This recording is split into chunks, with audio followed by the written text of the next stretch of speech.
Hello everyone. आज हम देखेंगे मॉडर्न इंडिया का शॉर्ट में जो 1 मार्क्स वाले जो प्रीलिम्स एग्ज़ाम्स में क्वेश्चन आते हैं वो हम आज समरी देखेंगे, ताकि वो मेरा सिर्फ प्रीलिम्स एग्ज़ाम के लिए इम्पॉर्टेंट है। ये मेरा मेंस एग्ज़ाम में 20% काम आएगा, लेकिन अगर हम जल्दी रिवीजन करना चाहते हैं तो प्रीलिम्स एग्ज़ाम के लिए ये बहुत ही इम्पॉर्टेंट रोल प्ले करेगा। तो आज हम स्टार्ट करेंगे भारत में ब्रिटिश सत्ता का विस्तार और सुदृढ़ीकरण। ये हम देखने वाले हैं कि भारत में ब्रिटिश सत्ता का विस्तार कैसे हुआ और सुदृढ़ीकरण मतलब कि और कैसे यहाँ पे विस्थापित ब्रिटिश सरकार हुआ। तो आइए स्टार्ट करते हैं। ब्रिटिश सत्ता का सुदृढ़ीकरण हालांकि बहुत सारे इतिहासकारों का मानना है कि ब्रिटिश सत्ता का विस्थापन 1700 ईस्वी में ही हो गया था, लेकिन हम यहाँ पे देखेंगे प्लासी का युद्ध से। तो प्लासी का युद्ध कब हुआ था? 23 जून। प्लासी का युद्ध कब हुआ है? 23 जून 1757 में। इसमें क्या हुआ था? इसको हम ब्लैक होल त्रासदी, ये सबसे महत्वपूर्ण घटना है। ब्लैक होल त्रासदी ने अंग्रेजों और सिराजुद्दौला के मध्य टकराव को बढ़ा दिया था। ये क्या हुआ था? उस टाइम पे बंगाल का शासक था सिराजुद्दौला। तो वो अंग्रेज़ों ने बंगाल के कुछ इलाकों पे बिना उसकी मर्जी, सिराजुद्दौला के मर्जी के कारखाने स्थापित और किले स्थापित करने लगे थे, और जिसके कारण सिराजुद्दौला ने उनके किलों पे हमला किया और कुछ अंग्रेज़ों को एक छोटे से कमरे में बंद कर दिया। और वो इतना छोटा कमरा था कि जब वो कमरा को खोला गया तो वो बहुत सारे लोग मर गए थे। तो ये था मेरा ब्लैक होल त्रासदी। तो अंग्रेज़ों और सिराजुद्दौला के मध्य टकराव ब्लैक होल त्रासदी से ही हुई। अब रॉबर्ट क्लाइव ने मीर जाफ़र, जगत सेठ और अन्य लोगों के साथ गुप्त गठबंधन बनाया जो नवाब के विरोधी थे। अब यहाँ पे ये प्लासी का युद्ध क्या हुआ? वो जो उस टाइम पे ब्रिटिश गवर्नर कौन था? Robert Clive. तो मीर जाफ़र शासक बनना चाहता था सिराजुद्दौला के स्थान पे। तो वो क्या किया? उसके विरुद्ध ही लड़ाई लड़ा। इसलिए कहा जाता है कि भारत को गुलाम बनाने में भारत के लोगों का ही हाथ था। तो मीर जाफ़र सिराजुद्दौला के स्थान पे शासक बनना चाहता था, जिसके कारण वो अंग्रेज़ों से मिल गया और सिराजुद्दौला के मध्य विरोध लड़ाई लड़ा। इस साजिश के कारण अंग्रेज़ों ने आसानी से लड़ाई जीत ली। जब अपना ही आदमी अपना नहीं रहा तो इसमें हारना लगभग तय था। मीर जाफ़र बंगाल का नवाब बनाया गया। जब वो सिराजुद्दौला को हरा दिया गया तो मीर जाफ़र को बंगाल का नवाब बनाया गया। उसने अंग्रेज़ों को 24 परगना की जमींदारी के साथ साथ पैसे भी दिए।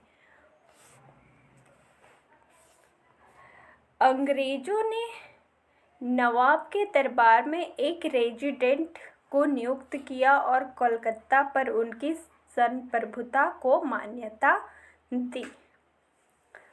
अंग्रेज़ों ने क्या किया, नवाब के दरबार में एक रेजिडेंट नियुक्त किया और कलकत्ता पर उनकी संप्रभुता की मान्यता दी। अब हम देखते हैं बक्सर का युद्ध। बक्सर का युद्ध कब हुआ? ये मेरा 1 मार्क्स में कोई भी एग्ज़ाम, एसएससी, पीसीएस, कोई भी एग्ज़ाम में 1 मार्क्स में ये पूछ सकता है कि बक्सर का युद्ध कब हुआ। तो कब हुआ था? 22 अक्टूबर 1764 को। कंपनी ने दस्तक मतलब व्यापार परमिट का दुरुपयोग किया, जिससे नवाब को वित्तीय नुकसान हुआ और इस तरह तनाव उत्पन्न हो गया। अब मेरा बंगाल का नवाब कौन है? मीर जाफ़र। तो मीर जाफ़र और अंग्रेज़ों के मध्य तनाव कैसे उत्पन्न हुआ? वो एक होता था व्यापार परमिट। अगर आपको व्यापार करना है तो आपको उसका परमिशन लेना पड़ता था, तो व्यापार परमिट का दुरुपयोग किया था इसलिए, और वैसे नवाब का नुकसान हुआ, तो इसलिए वहाँ पे नवाब और अंग्रेज़ों के मध्य तनाव उत्पन्न हुआ। अब मेजर हेक्टर मुनरो ने अंग्रेजी सेना का नेतृत्व किया और मीर कासिम। अब यहाँ पे एक और ट्विस्ट है। ट्विस्ट ये है कि अब जो है वो सबसे पहले मीर जाफ़र सिराजुद्दौला के मध्य लड़ाई लड़ा। अब यहाँ पे कौन है? अंग्रेज़ों से कौन मिल गया है? मीर कासिम। तो उसके हेल्प से, मीर कासिम के हेल्प से बक्सर का युद्ध किसके साथ हुआ था? मीर जाफ़र के साथ। तो जब यहाँ पे मीर कासिम अंग्रेज़ों का साथ दे रहा है तो उसमें भी मीर जाफ़र की हार हुई। अब यहाँ पे क्या है, रॉबर्ट क्लाइव ने अवध के नवाब शाह आलम द्वितीय के साथ 1765 में इलाहाबाद की संधि की। ये क्या क्या रॉबर्ट क्लाइव, ये अवध के नवाब के साथ, अवध के नवाब उस टाइम कौन थे? शाह आलम द्वितीय। उनके साथ 1765 में इलाहाबाद की संधि की। ये हमको याद रखना है कि इलाहाबाद की संधि कब हुई थी और किसके साथ हुई थी। This is most important.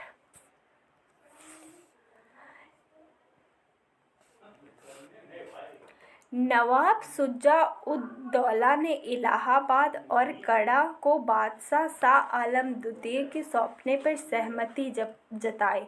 नवाब शुजा-उद-दौला ये इलाहाबाद और कड़ा को बादशाह शाह आलम द्वितीय को सौंपने की सहमति जताई।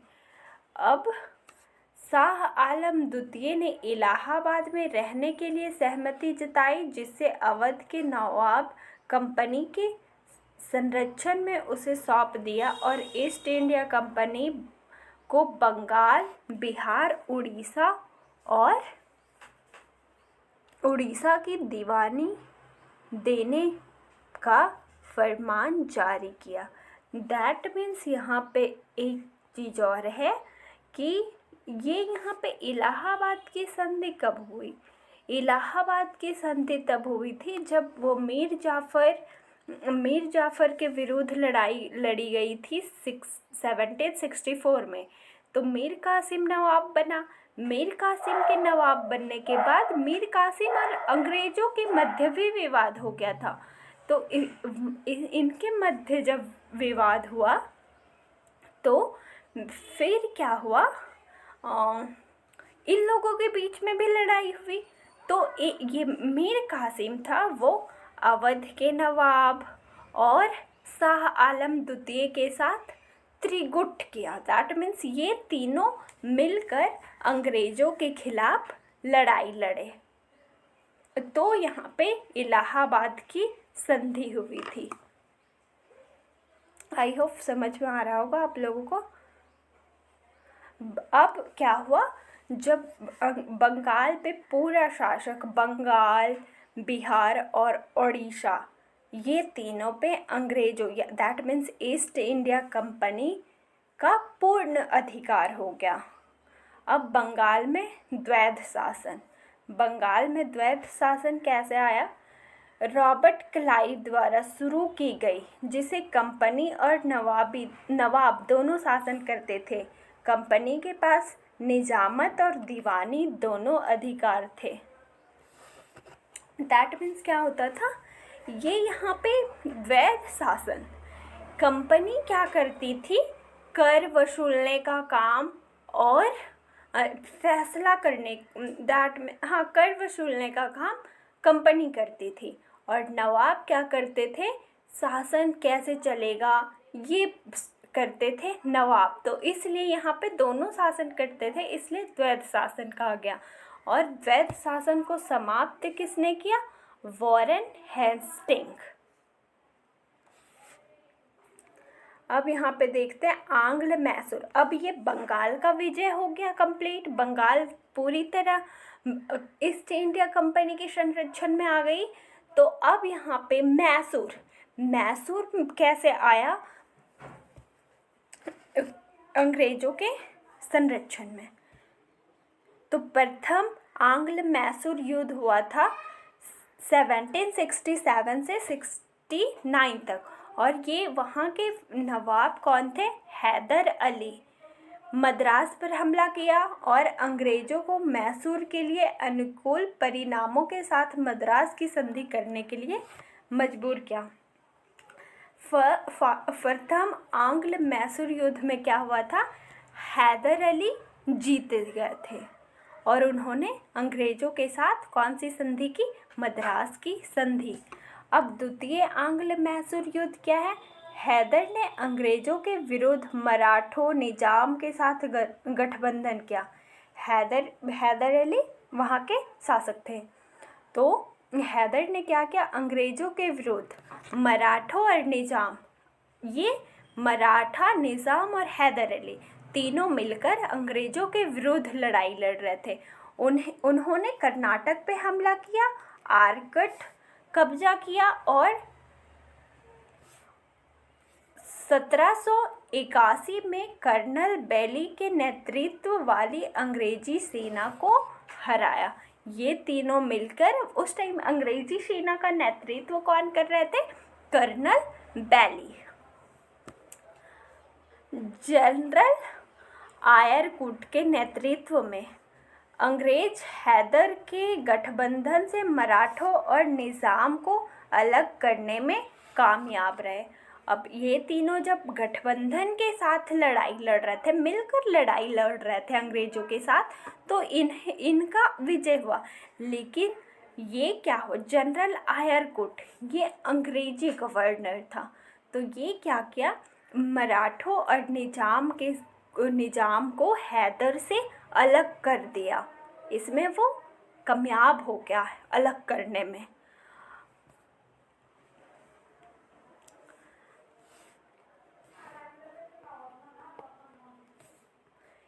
हैदर ने फिर भी अंग्रेज़ों का सामना किया और नवंबर 1781 में उन्हें पोर्टो नोवा में हार का सामना करना पड़ा। प्रथम और सेकेंड युद्ध में हैदर अली की जीत हुई थी। कहा जाता है हैदर अली बहुत ही प्रतिभाशाली शासक थे। लेकिन जब उन्होंने मराठों और निज़ाम को अंग्रेज़ों ने अलग कर दिया तो उनकी हार हो गई। कहाँ पे? पोर्टो नोवा में। 1782 में हैदर अली की मृत्यु कैंसर की वजह से हो गई थी, जिसके कारण उनके बेटे टीपू सुल्तान 1 साल तक युद्ध जारी रखा और इसका कोई निर्णायक नतीजा नहीं हुआ। ये हैदर अली की मृत्यु कब हुई थी? 1782 में। किसके कारण? कैंसर के कारण। उनका बेटा था टीपू सुल्तान, वो भी बहुत ही प्रतिभाशाली शासक रहे थे। मार्च 1784 में हस्ताक्षरित मैंगलोर की संधि ने शत्रुता के दौरान दोनों पक्षों द्वारा लिए गए क्षेत्रों को वापस करने में मदद की। अब टीपू सुल्तान और अंग्रेज़ों के बीच मैंगलोर की संधि हुई। मैंगलोर की संधि कब हुई? 1784 1884 में। और दोनों पक्षों के दौरान ये बात हुआ कि जो आपका क्षेत्र है वो आप हमें वापस मैं आपको वापस कर दूंगा, और जो मेरा क्षेत्र है वो आप मुझे वापस कर दो। ये कब हुआ था? मैंगलोर की संधि में। तृतीय आंग्ल मैसूर युद्ध क्या है? टीपू और त्रावणकोर के राजा के मध्य विवाद युद्ध बदल गया, जिसमें अंग्रेजों ने त्रावणकोर का पक्ष लिया और अंग्रेजों ने श्रीरंगपट्टनम पर हमला किया और हमले में सफल रहे।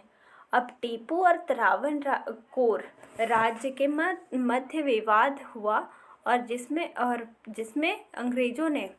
अंग्रेज तो टीपू सुल्तान के खिलाफ लड़ रहे थे, उनके विरुद्ध लड़ रहे थे।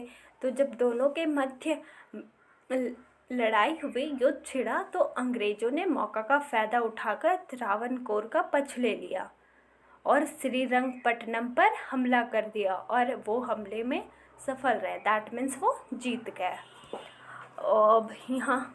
अब श्रीरंगपट्टनम की संधि होती है 1792 में। परिणाम स्वरूप क्षेत्रीय परिवर्तन हुए, जिसके परिणाम स्वरूप अंग्रेजों ने 12 महल, डिंडोगुल और मालाबार पर नियंत्रण प्राप्त कर लिया।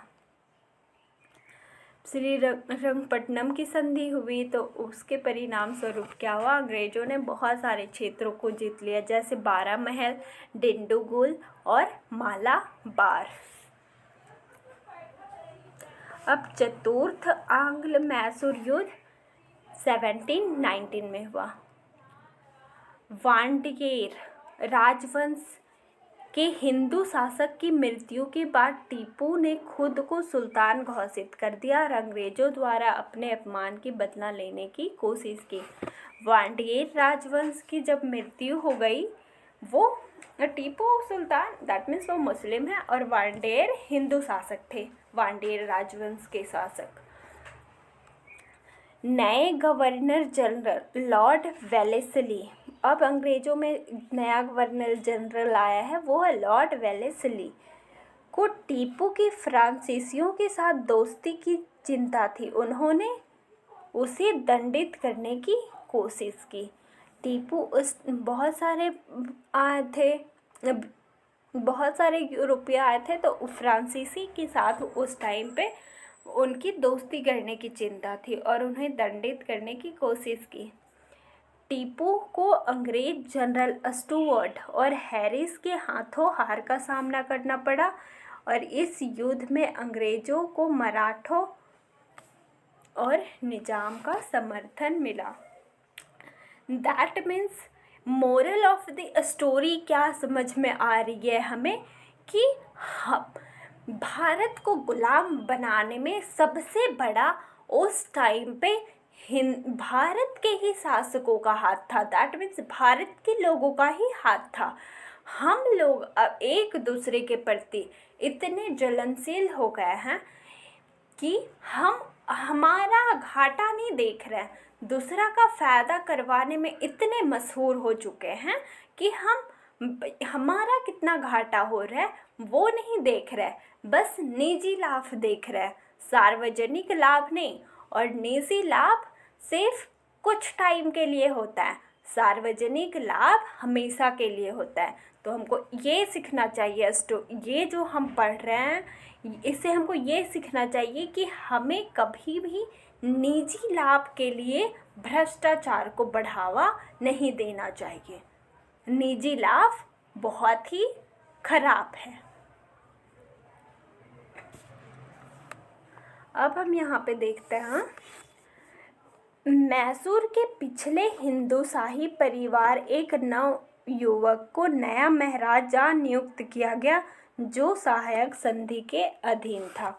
अब ये टीपू सुल्तान की हार हो गई, तो वहाँ पे एक दूसरा हिंदू नव युवक शासक नियुक्त किया गया, और वो सहायक संधि के अधीन था। सहायक संधि क्या होता था? दैट मीन्स आप राजा हैं, लेकिन सबसे पहले आपको परमिशन किससे लेना पड़ेगा? ईस्ट इंडिया कंपनी से। दैट मीन्स ये था।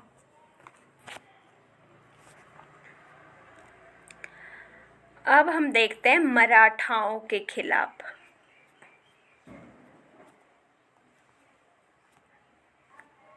अच्छा, ज़्यादा नहीं है, ख़त्म करते हैं इसको हम लोग।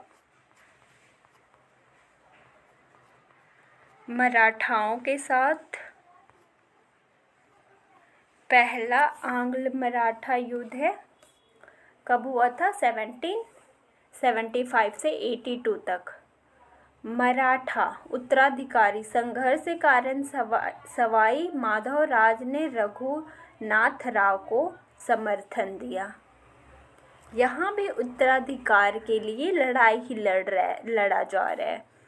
सूरत की संधि ने सालसेट और बेसिन के अंग्रेजों को सौंप दिया और संधि उल्लंघन के कारण युद्ध हुआ, जिसके परिणाम स्वरूप वांडगांव की संधि हुई।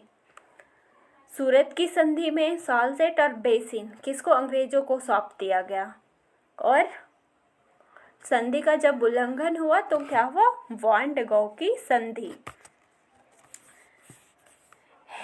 हेस्टिंग ने वांडगांव की संधि को अस्वीकार कर दिया, जिसके परिणाम सिंधिया को हराने के बाद सालबाई की संधि हुई। सालबाई की संधि कब हुई थी? 1782 में। द्वितीय आंग्ल मराठा युद्ध। मराठाओं ने फूट अंग्रेजों के लिए घुसपैठ आसान बना दिया। बाजीराव द्वितीय ने बेसिन की संधि पर हस्ताक्षर किए, सूरत को कंपनी सौंप दिया और सैनिकों को अस्वीकार किया। इस संधि ने यूरोपीय रोजगार को प्रतिबंधित कर दिया और संबंधों को अंग्रेजी निगरानी के अधीन कर दिया।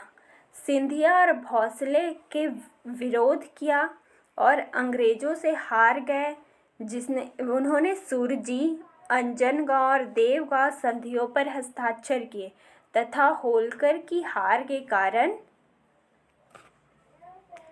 राजपुर घाट की संधि हुई। द्वितीय आंग्ल मराठा युद्ध हुआ। इसमें बाजीराव द्वितीय ने बेसिन की संधि पर हस्ताक्षर किया, सूरत को सौंप दिया गया कंपनी को। सिंधिया और भोसले ने विरोध किया और अंग्रेजों से हार गए। उनका विरोध किया और अंग्रेजों से वो हार गए। तृतीय आंग्ल मराठा युद्ध। लॉर्ड हेस्टिंग 1833 में चार्टर एक्ट द्वारा चाय को छोड़कर चीन में ईस्ट इंडिया कंपनी व्यापार को एकाधिकार समाप्त करने के बाद ब्रिटिश सर्वोच्चता स्थापित करने की कोशिश की। एक चीज़ आपको यहाँ पे समझना है कि 1813 में जो मेरा चार्टर एक्ट आया था, उसमें चीन को छोड़कर, चाय को छोड़कर, दैट मीन्स चाय को छोड़कर चीन में ईस्ट इंडिया कंपनी एकाधिकार को समाप्त कर दिया। एकाधिकार मतलब पहले सिर्फ दैट मीन्स ब्रिटिश ही व्यापार कर सकते थे, लेकिन अब यहाँ से कोई भी व्यापार कर सकता है। एकाधिकार समाप्त हो गया। कंपनी के क्षेत्रों पर पिंडारी विरोध अभियानों से संघर्ष पैदा हुआ, जिसका श्रेय मराठा समर्थन को जाता है। बेसिन की संधि, जिसे ब्रिटिश नियंत्रण के सामने आत्मसमर्पण के रूप में जाना जाता है, इसे अन्य मराठा नेताओं को नाराज कर दिया। बेसिन की संधि हुई, ये जिसे ब्रिटिश नियंत्रण के सामने, बेसिन की संधि को हम लोग ब्रिटिश नियंत्रण के सामने आत्मसमर्पण के रूप में जानते हैं। इसे अब सारे जितने भी मराठा शासक थे, सारे का साम्राज्य खत्म हो रहा है, सारे ब्रिटिश के नियंत्रण में आ रहा है। बाजीराव द्वितीय ने नागपुर पर मराठा हमले का नेतृत्व किया, लेकिन कमजोर मराठा प्रशासन के कारण अंग्रेजों ने उन्हें हरा दिया। बाजीराव द्वितीय, उनका कमजोर मराठा प्रशासन, तो वो हारना तो तय था उनका। पराजित मराठा गुटों के साथ बाद में संधियों पर हस्ताक्षर किए गए, जिसके परिणाम स्वरूप 1818 में मराठा संघ का विघटन हो गया। अब मराठा संघ में बंगाल, मैसूर, अब मराठा।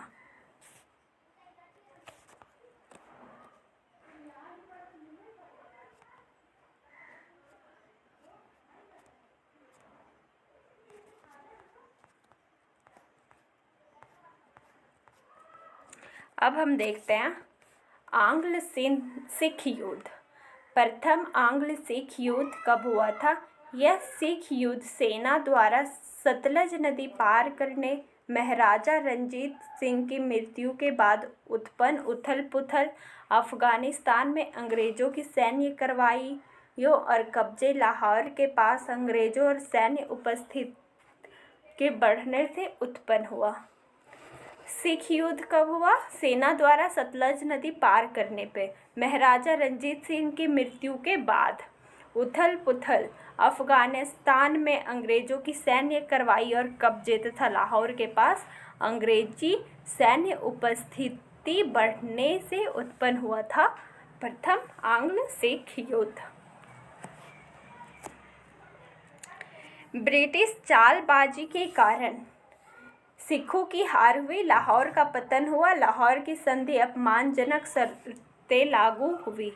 गुलाब सिंह कश्मीर की बिक्री सहित बाद की अशांति ने और भी विद्रोहों को जन्म दिया। इसके उपरांत भैरववाल की संधि हस्ताक्षर किए गए। उस टाइम गुलाब सिंह कश्मीर के शासक थे। उन्होंने कश्मीर की बिक्री सहित अशांति, बहुत सारे विद्रोहों को और अशांतियों को जन्म दिया।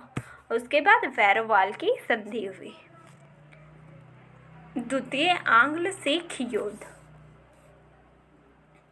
संधि की अपमानजनक शर्तें और रानी जिंद के साथ दुर्व्यवहार, मूलराज विद्रोह के कारण सिखों की असंतुष्टि द्वितीय आंग्ल सिख युद्ध का कारण बनी। लॉर्ड डलहौजी ने सर ह्यू गॉफ के नेतृत्व में युद्ध जीतकर पंजाब को अपने अधीन करने का अवसर प्राप्त किया। सिख सेना रावलपिंडी ने आत्मसमर्पण कर दिया। डलहौजी का उद्देश्य पंजाब के विलय और 3 सदस्यीय बोर्ड का शासन साथ पूरा हुआ। बाद में जॉन लॉरेंस पंजाब के पहले मुख्य आयुक्त बने। आपको याद रखना है कि पंजाब के पहले मुख्य आयुक्त जॉन लॉरेंस थे। अन्य ब्रिटिश नीतियां हम देखते हैं। रिंग फेंस की नीति क्या थी, जिसको हम लोग घेरे की नीति के नाम से भी जानते हैं। वारेन हेस्टिंग ने कंपनी की सीमाओं की रक्षा के लिए बफर जोन बनाने के उद्देश्य से यह नीति तैयार की थी। कंपनी की सीमाओं, घेरा लगाने के लिए बफर जोन, दैट मीन्स वहाँ पे कोई हमला या फिर कोई अशांति उत्पन्न ना हो। घेरे की नीति शामिल राज्यों के बाहरी आक्रमण के खिलाफ सैन्य सहायता का भरोसा दिया था। हालांकि राज्य उस सेना का खर्च स्वयं उठाएंगे। सैन्य सहायता के लिए और बाहरी आक्रमण के खिलाफ भरोसा दिया गया था, लेकिन जो राज्य का खर्च है वो स्वयं उठाएगा राज्य। अब सहायक संधि क्या थी? मैंने बताया वही है सहायक संधि जो मैंने पहले बताया, लॉर्ड वेलेस्ली। और यहाँ पे ये याद रखना है आपको कि रिंग फेंस की नीति किसकी थी? वॉरेन हेस्टिंग की। और हमको ये याद रखना है कि सहायक संधि किसकी नीति थी? लॉर्ड वेलेस्ली की। 1798 के मध्य भारत में एक साम्राज्य बनाने के लिए रिंग फेंस नीति का विस्तार करते हुए सहायक संधि का प्रयोग किया। हालांकि यह डुप्ले था, जिसने पहली बार गठबंधन की प्रणाली का प्रयोग किया था।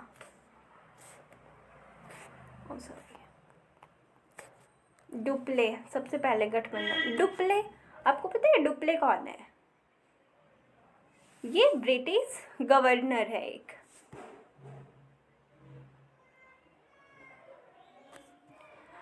यह प्रणाली के तहत भारतीय शासकों के अस्थायी सैन्य ब्रिटिश उपस्थिति और भुगतान तथा उनके दरबार में एक ब्रिटिश निवासी की नियुक्ति के लिए सहमत होना पड़ता था। ये क्या, इस प्रणाली के तहत भारतीय शासकों के ब्रिटिश सैन्य उपस्थिति और भुगतान और उनके दरबार में एक ब्रिटिश निवासी की नियुक्ति के लिए सहमत होना पड़ता था इस संधि के अंतर्गत। दैट मीन्स आपका दरबार है तो वहाँ पे एक ब्रिटिश व्यक्ति रहेगा और जो अस्थाई वहाँ पे ब्रिटिश सैन्य की उपस्थिति रहेगी और भुगतान आपको खुद करना है। ये सहायक संधि। भारतीय सम्राट को यूरोपीय लोगों को काम पर रखने के लिए कंपनी की मंजूरी की आवश्यकता थी और अन्य शासकों के साथ युद्ध और कूटनीति के गवर्नर जनरल का परामर्श करना पड़ता था। बदले में अंग्रेजों को आंतरिक मामले में सुरक्षा और हस्तक्षेप न करने की गारंटी थी। अवध इस संधि को स्वीकार करने वाला भारत का पहला राज्य बना। कोई भी काम करने के लिए वहाँ पे कंपनी की मंजूरी आवश्यक थी। अब व्याप्तगत की संधि क्या था? लॉर्ड वेलेस्ली ने इस नीति का प्रयोग किया, वह कई राज्यों के अधीन करने में सफल रहा। सारे संधि का कौन प्रयोग किया है ये आपको याद रखना है। पहला कौन था? रिंग फेंस, उसको कौन किया? वॉरेन हेस्टिंग ने। सेकेंड सहायक संधि, इसको वेलेस्ली ने, लॉर्ड वेलेस्ली ने। और व्याप्तगत की संधि को सबसे पहले कौन यूज़ किया है? लॉर्ड डलहौजी ने इस नीति का प्रयोग किया और वह कई राज्यों के अधीन करने में सफल रहा। सरल शब्दों में कहूँ तो इस सिद्धांत के अनुसार दत्तक पुत्र अपने पालक पिता की निजी संपत्ति का उत्तराधिकारी हो सकता था, लेकिन राज्य का नहीं। इस संधि के अंतर्गत इसके अधीन आने वाले राज्य थे सतारा, नागपुर, झांसी। अन्य छोटे राज थे बागहट जो हिमाचल में है, संबलपुर ओडिशा और जैतपुर बुंदेलखंड। पड़ोसी